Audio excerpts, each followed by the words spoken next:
C'est que je pense que au niveau des journalistes, il peut y avoir pas mal de défis. Pascal les a fait ressortir, mais les journalistes qui sont conscientisés, déjà, c'est une grosse chose et c'est merveilleux.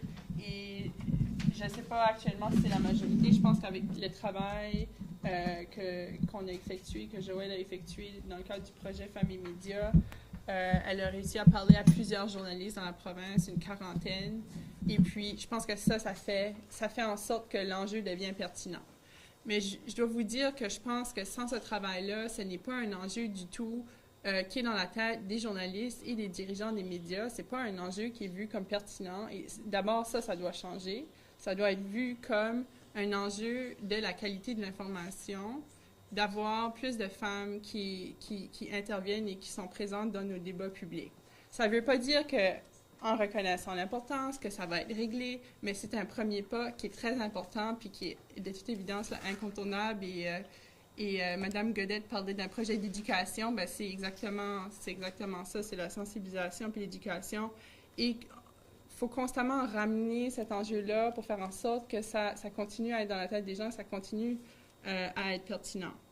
Maintenant, chaque journaliste individuel, va pas pouvoir nécessairement régler le problème dans ses articles en allant chercher 50-50 de femmes et d'hommes.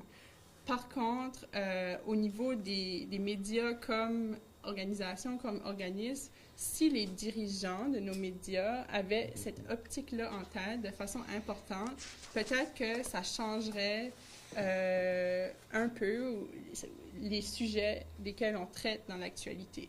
Et Lise en a parlé un peu.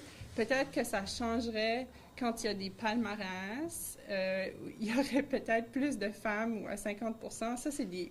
Quand il y a des choses qui sont vraiment un jugement éditorial de la part des médias, c'est une occasion de faire valoir les enjeux des femmes. C'est une occasion de faire valoir les femmes.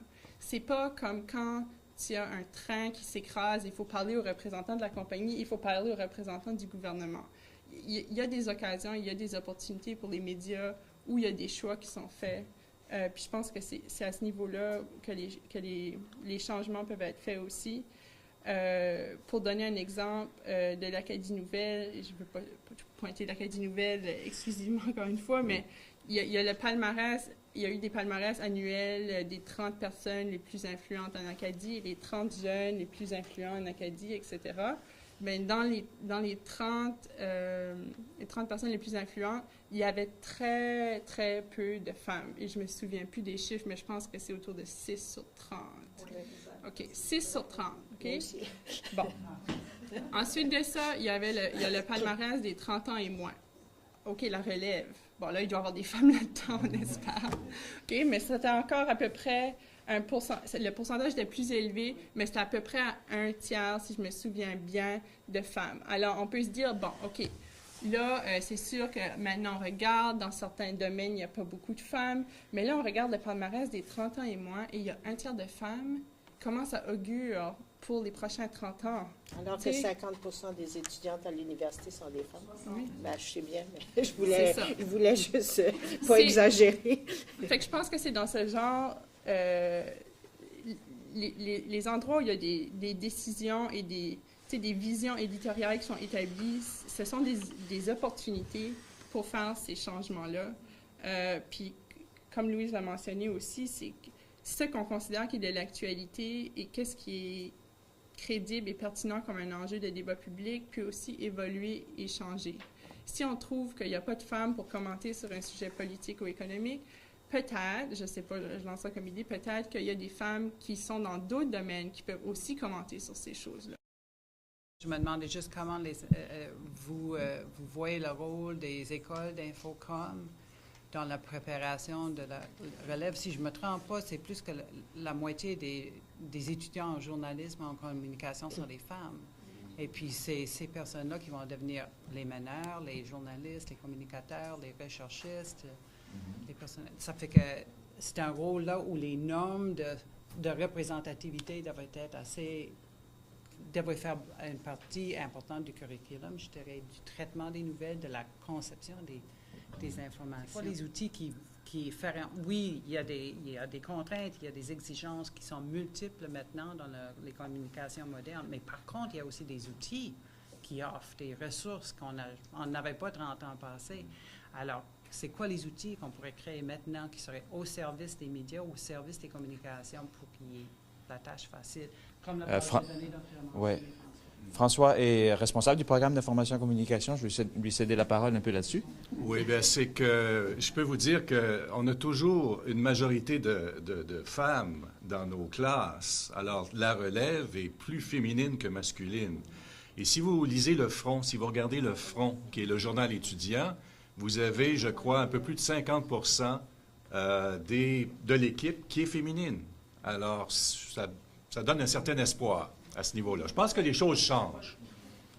Sur cette question-là, ça fait quand même pas mal d'années qu'on embauche des femmes journalistes. Là. Ça date pas d'hier. Il y a eu un moment où il a fallu faire du rattrapage, effectivement, parce que en 84, quand j'ai pris la responsabilité de la salle des nouvelles de Radio-Canada ici à Moncton, sur la salle des nouvelles, il y avait une journaliste permanente, c'est-à-dire qu'il y avait son poste, et 2 personnes qui étaient des relèves. Mais il y avait un cours d'Infocom à l'université, puis il y avait aussi un cours à Jonquière, puis il y avait un cours à l'Université d'Ottawa. Alors, on s'est dit, on va essayer de faire quelque chose pour rééquilibrer un peu les affaires. Il semblerait que même je m'étais fait une réputation ici à l'université que c'était pas la peine pour les gars d'appliquer à Moncton, parce qu'à valeur égale, on allait prendre des filles. C'était pas vraiment pensé comme ça, mais c'était la réputation qu'on s'était fait. Mais en cours de route, il y a de ces personnes-là, puis je vais vous en nommer juste une, parce que Jannick Leblanc était une de ces personnes-là qu'on a recrutées, qui a travaillé, tout ça. Mais on a recruté plusieurs autres qui ont, à un moment donné, choisi d'aller plutôt dans les relations publiques, parce que ces femmes-là voulaient avoir des familles, des enfants, et le métier de journaliste ne se prêtait pas très bien à ça, surtout à ce moment-là. Puis c'est encore vrai aujourd'hui.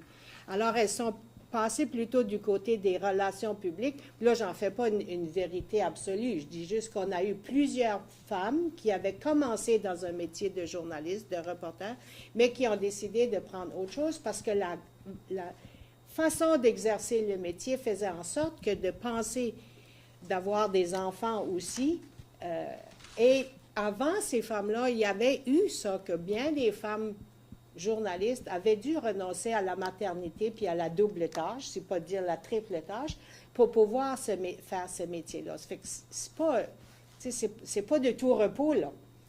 Puis tantôt, j'ai taquiné Pascal quand il a dit qu'ils arrivaient au bureau à 7h ou à 8h ou à 9h ou à 9h30, mais il y a aussi des gens qui arrivent au bureau à 10h parce qu'ils vont travailler jusqu'à 7h le soir. Pas évident d'élever une famille dans ces conditions-là. Ou bien dans les gens qui arrivent à 5h du matin, comme Michel Doucette le fait, ou d'autres, Marie-Hélène, pour faire la... Alors, c'est pas un métier de tout repos, là. Puis, je dis pas que les relations publiques sont de tout repos non plus. Je veux juste dire que le cadre de travail d'un journaliste est difficile. Ça a une influence sur la façon d'exercer la profession. Et pour enchérir un peu sur ce que tu dis, Louise, combien de fois dans la salle des nouvelles à Radio-Canada, à 5 heures, tu avais des journalistes femmes qui disaient « Faut que je parte, faut que j'aille chercher mon petit à la garderie parce que ça ferme, sinon je paye davantage pour le garder là après les heures. » Combien de fois j'ai vu ça? Je veux dire, je l'ai vu. Puis encore chanceux s'il y avait une garderie. Oui, bien, exactement. Oui, Jeanne d'Arc, vous voulez intervenir? Bon, ce qui est intéressant, on parle des obstacles culturels et structurels, mais vous savez, on parle des modèles femmes. Moi, j'y crois. Je pense que c'est des modèles. Mais je dirais que ce n'est pas toutes les femmes qui sont des bons modèles pour les femmes. Puis ça, je vais le dire dans le sens où ils ne se préoccupent pas de ces enjeux-là. Et puis, pas parce qu'elles ne veulent pas, comme on a toutes été socialisées par un système qui a exclu les femmes. Alors, le travail est à faire auprès des femmes, pas toutes les femmes, il y a des femmes qui sont, puis comme il y a des hommes qui sont très conscientisés, mais ce travail-là d'éducation est à faire auprès des femmes et des hommes. Parce que dans le fond, c'est beau d'avoir une femme, mais si on a une femme qui est là et qui fait la promotion de la culture masculine dans les organisations et qui agit de la même façon, bien pour moi, je vois rien de nouveau. Alors, c'est important que les femmes qui sont là et qui sont capables d'être des modèles et qui sont novatrices et qui vont traiter des enjeux qui préoccupent les femmes ou encore qui sont importantes pour elles. En tout cas, je pense que c'est important qu'on devienne, puis c'est pas une critique, c'est tout simplement une réalité. Je pense que les patrons ont aussi un rôle à jouer. Puis ce qui est intéressant, c'est qu'en Acadie, à l'heure actuelle, écoutez, le téléjournal semaine et fin de semaine sont animés par des femmes. Le retour à la maison, heure de pointe, c'est une femme. Il y a des émissions, je pense, le retour à la maison de Beau FM, c'est 2 femmes. On a Médium large, Plus on est de fou, plus on lit, Bien dans son assiette. C'est toutes des émissions qui sont animées par des femmes. Donc les femmes sont à l'écran, sont à la radio. Presse écrite, c'est beaucoup des hommes encore. Mais si on regarde un peu plus haut dans la structure, chez les patrons, Radio-Canada, le directeur, c'est un homme, le chef d'information, c'est un homme, le chef des émissions, c'est une femme.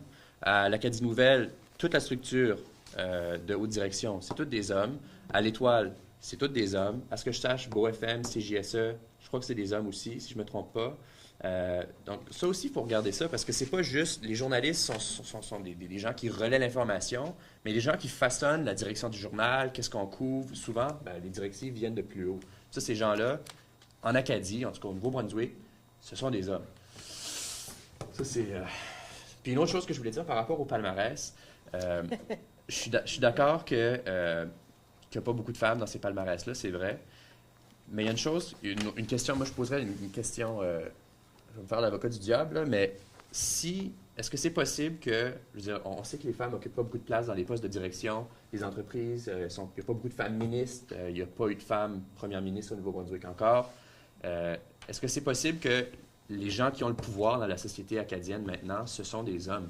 Donc, parce que les hommes sont dans les postes de pouvoir, le palmarès reflète la réalité qui est que les hommes sont présidents, sont PDG, sont directeurs généraux, les conseils d'administration, les patrons, etc. C'est beaucoup des hommes. Puis nous, on a ça, puis on fait un palmarès, pas moi, mais on, comme journaliste, puis on reflète cette réalité-là. Pour enchérir là-dessus sur la difficulté et les choix que les femmes font, qui sont différents souvent de ceux des hommes dans les médias, oui, il y a plus de femmes qui en avaient, mais elles sont souvent à la recherche, au pupitre, à la présentation des bulletins, à la télé et à la radio. Pourquoi? Parce que c'est des horaires fixes. Moi, il y a des choix que j'ai faits à partir du moment où j'ai eu des enfants, de me détourner de certains chemins parce que, non, je voulais pas gérer ça de cette façon-là. Ça se peut, là. Ça se peut toujours, mais c'était des compromis que je n'étais pas prête à faire. Puis nos médias n'ont pas vraiment adapté la façon de travailler non plus pour répondre à ces nouvelles réalités-là. Il n'y a pas beaucoup de postes partagés, par exemple, ce qui pourrait être une super bonne solution, de postes à temps partiel, 2 jeunes mamans qui pourraient se partager un emploi. C'est comme des solutions qui ont été adaptées à d'autres marchés de travail. Ça se fait beaucoup en éducation, ça se fait dans d'autres secteurs. En médecine, les femmes médecins ont réinventé la façon de faire de la médecine. Les femmes journalistes, on ne s'est pas battues pour ça. On a soit fait d'autres choix ou repris le modèle qui fait que tu peux décoller le matin puis tu sais pas quand tu reviens, puis c'est correct, ça se peut toujours, surtout si tu as une famille proche qui peut prendre le relais pour les enfants, mais il faut pas que ton conjoint ait un emploi de la même façon puis que tu sois sans famille parce que c'est pas possible. Dans le métier de journaliste, tu arrives au bureau le matin, tu sais pas quand c'est que tu vas revenir. Voilà. Parce que tu peux être appelé à aller à Saint-Jean, tu peux être appelé à aller à Caraquette ou à Edmundston même, couvrir un sujet d'actualité, et ça, c'est très difficile dans la gestion du temps. L'affectation, ça a une grosse incidence. Le fait que les femmes, maintenant, fassent l'affectation, fassent les pupitres, on s'est comme approprié ces métiers-là parce que ce sont des horaires plus fixes, ça a une incidence sur ce qu'on couvre, mais c'est vrai que ça fait moins de femmes pour être sur le terrain comme journaliste en presse écrite. Moi, j'ai été dans le monde de l'éducation pour plusieurs années, et je remarquais à l'école, et je me disais, enfin, les femmes vont percer, parce qu'à l'école, c'est toutes des filles qui s'impliquent. Dans les comités, tout, même jusqu'au secondaire, ce sont des filles. Et là, on arrive, et quand on sort de l'école, et là, je pense que j'ai eu ma réponse. J'ai eu ma réponse, peut-être, je crois que le système, là, ça va plus loin que seulement les médias. Je crois que c'est notre système au complet qui n'est pas fait pour la famille. Oui, pour ceux-là qui n'ont pas entendu, Marie-Hélène disait avant qu'on fasse des enfants. Oui. Il n'est pas fait pour la famille, il est fait pour... Non. Je suis heureuse, j'accomplis quelque chose d'important pour moi, mais... Moi, présentement, je suis dans le secteur de la petite enfance, je fais du bénévolat dans le secteur de la petite enfance, et au secteur de la petite enfance, je sais qu'au Nouveau-Brunswick, on l'a on y accorde de l'importance, mais il faudrait y en accorder 2 fois plus, parce que souvent, c'est ça qui arrive. Souvent, c'est encore la femme qui est au foyer. Et souvent, c'est pas facile de trouver pour faire garder un enfant. Et aussi, dans un milieu où c'est plus défavorisé au niveau... Ça coûte énormément cher aussi faire garder les enfants. Donc, souvent, c'est la femme qui va rester à la maison. Ça ne sera pas l'homme qui va rester à la maison. Donc, ça va très, très loin. Très loin, mais ça m'a comme éclairé de dire, mon Dieu, à l'école, pourquoi c'est des filles qui s'impliquent? Et tout de suite, lorsqu'ils sortent, on perd cette implication-là. Mon rêve de jeune journaliste, c'était de remplacer Jean-François Lépine en Chine. Bien, je ne suis pas allée en Chine. Puis j'avais 4 enfants, puis j'ai fait des choix parce que je voulais m'occuper de ces enfants-là. Bien, c'est le fun parce que c'est un autre Acadien qui est allé en Chine, éventuellement remplacer Jean-François Lépine. Mais lui, il y avait 3 enfants, mais il y avait une conjointe qui a accepté de le suivre et de s'occuper de ces enfants-là. Alors, c'est vraiment, monsieur, quand vous avez choisi, il y a comme pas facilement moyen de faire autrement. Même peu de gens le savent, mais quand Jean-François Lépine était en Chine, Radio-Canada avait seulement un poste autorisé par les autorités chinoises pour la radio, la télévision, anglais, français, tout. Alors, il n'y avait même pas de caméraman avec lui. À l'époque, c'est sa femme qui faisait la caméra pour lui, quasi bénévolement. Donc, c'est juste pour dire comment... Alors, ça m'amène à l'autre question qui a été posée. C'est celle-là vraiment à laquelle je voulais répondre. C'est que si on ne cherche pas la femme, on ne la trouvera pas. C'est-à-dire que si les comités éditoriaux, par exemple, qui choisissent les palmarès de fin d'année, se posent pas la question, est-ce qu'il y a des femmes qui ont joué un rôle important dans la dernière année? Bien, elles ne le trouveront pas parce que ce qui va arriver sur le fait du baril, là, ça va être les dirigeants d'entreprise, ça va être le président de la Société L'Assomption, ça va être le président des caisses populaires, ça va être le premier ministre. Bon, il faut se dire, est-ce qu'il y a... Puis ça va peut-être être dans d'autres secteurs d'activité. Je n'ai pas vu, par exemple, Andrea Robichaud être parmi les femmes de l'année qu'elle a fait toute la réforme du système de santé. Pourtant, elle aurait dû être là. Madeleine Dubé aurait dû être là. Elle n'aurait pas été là, mais je gagerais ma chemise qu'il y aura quelque chose. Bien là, ça va peut-être changer parce que je gage ma chemise, mais il y aura quelque chose pour Ino Volpe. Dans les prochains palmarès. Puis je ne parle pas d'un journal en particulier, c'est un exemple. Il y a une valorisation de l'action des hommes qui n'est pas rencontrée par la valorisation de l'action des femmes. On travaille peut-être différemment, on cherche peut-être pas la visibilité, mais on peut se cacher la tête dans le sable et dire c'est pas comme ça, mais c'est comme ça. Puis je pense que ce que tu voulais me faire raconter, c'est que si Céline Galipeau a pu faire un jour la carrière qu'elle a fait, elle est allée aussi en Chine et un peu partout, c'est parce qu'elle a eu un conjoint qui a accepté de la suivre, de renoncer à son métier de journaliste pendant ces années-là et de s'occuper de leur fils.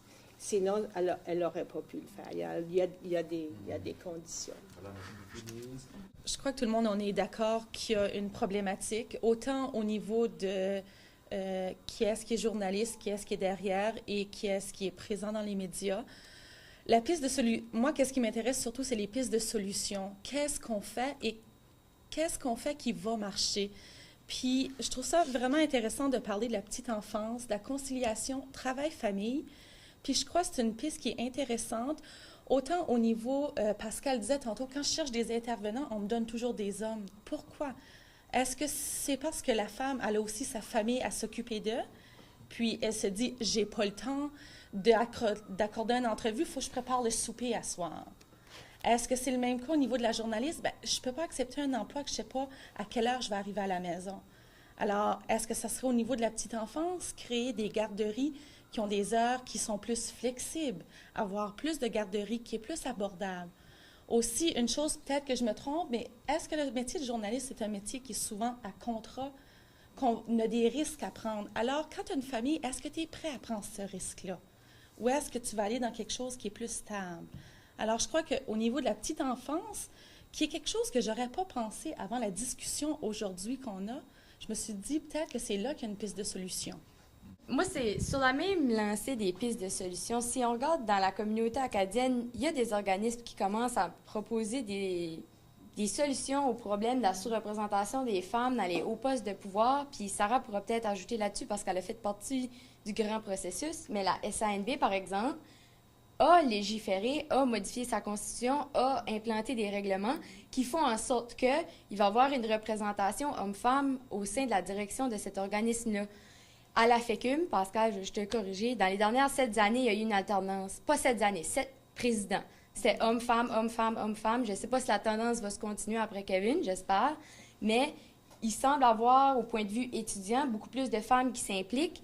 Puis, à mon avis, pour l'avoir vécu, je pense que le plafond de verre, il est après l'université pour les femmes, pour après ça, continuer à s'impliquer, puis il existe encore. Fait à mon avis, une des solutions, ce serait de légiférer ou d'apporter des règlements ou que tout le monde se dise, écoutez, on est dans si on veut être une société égalitaire, puis on n'est pas capable de le faire sans règlement, ben donnons-nous des règles pour le faire, puis faisons-le, parce que c'est pas vrai qu'il n'y a pas de femmes compétentes pour occuper ces postes-là. C'est juste qu'ils ont moins, il faut aller plus les chercher, puis ils vont moins avoir tendance à y aller d'elles-mêmes, tandis que s'il y a un règlement à avoir homme-femme, homme-femme, homme-femme, bien, il y a un comité de mise en candidature qui va faire son travail puis qui va trouver une bonne femme pour occuper ces postes-là. Fait que c'est juste une solution. Puis... Juste sur ça, là, pour le lieutenant-gouverneur de la province, on alterne anglophone-francophone. Qu'est-ce qui nous empêcherait d'alterner homme-femme? Vraiment. Bon, on ne l'interviewe pas souvent, mais c'est juste pour donner un exemple. Tu sais, ça n'a pas c'est pas sorcier, là, de dire on va faire ça. Est-ce que ça serait discriminatoire à l'endroit de quelqu'un? Pas plus que anglophone, francophone, sûrement. Je pense que tout le monde doit se poser la question, qu'est-ce que moi je peux faire, là où je travaille? Et si tout le monde se pose cette question-là, je crois qu'on pourra arriver à trouver des solutions. Joël vient de mentionner la SANB. Mais il faudra aller plus loin que la SANB. On a dit on va être un modèle dans la société francophone, puis c'est pas juste d'avoir l'alternance. On a modifié nos politiques aussi pour se poser des questions sur est-ce que les décisions qu'on prend nous-mêmes, est-ce que s'il y a un impact, comme Louise le disait, est-ce qu'il y a un impact, le même impact est pour les hommes ou pour les femmes? Donc, il faut aller plus loin. Mais il faut aller aussi dans les autres institutions acadiennes. Je pense particulièrement à la Fédération des caisses populaires, où il n'y a pas une seule femme conseil d'administration. L'Assomption, allez voir le nombre de femmes. Allez voir dans nos institutions francophones acadiennes pour voir où sont les femmes. Pas juste est-ce qu'il y a un nombre de femmes, je dirais oui. Allez voir dans les postes de secrétaire, dans les postes, il y a plein de femmes. Il y en a plus que 50 %. Mais allez poser la prochaine question, où sont-elles? Et je pense que là, on a une réflexion à faire. Oui, Louise? Bien, c'est un sujet qu'on n'a pas abordé, mais c'est la question du langage utilisé.